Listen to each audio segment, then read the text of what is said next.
নমস্কার, আমি একটি কবিতা বলে শোনাচ্ছি। প্রশ্ন, রবীন্দ্রনাথ ঠাকুর। ভগবান, তুমি যুগে যুগে দূত পাঠাইছ বারে বারে দয়াহীন সংসারে। তারা বলে গেল ক্ষমা করো সবে, বলে গেল ভালোবাসো, অন্তর হতে বিদ্বেষ বিষনাশ। বরণীয় তারা, স্মরণীয় তারা, তবুও বাইর দ্বারে আজি দুর্দিনে ফিরানো তাদের ব্যর্থ নমস্কারে।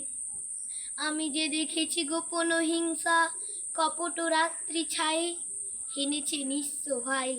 আমি যে দেখেছি প্রতিকারহীন শক্তের অপরাধে বিচারের বাণী নীরবে নিভৃতে কাঁদে। আমি যে দেখনু তরুণ বালক উন্মাদ হয়ে ছোটে, কি যন্ত্রণায় মরেছে পাথরে নিষ্ফল মাথা কুটে।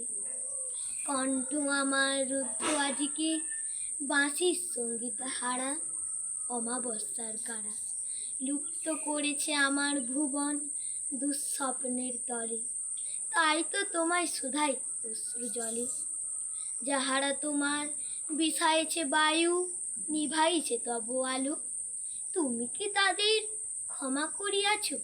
তুমি কি বেসেছ ভালো? নমস্কার।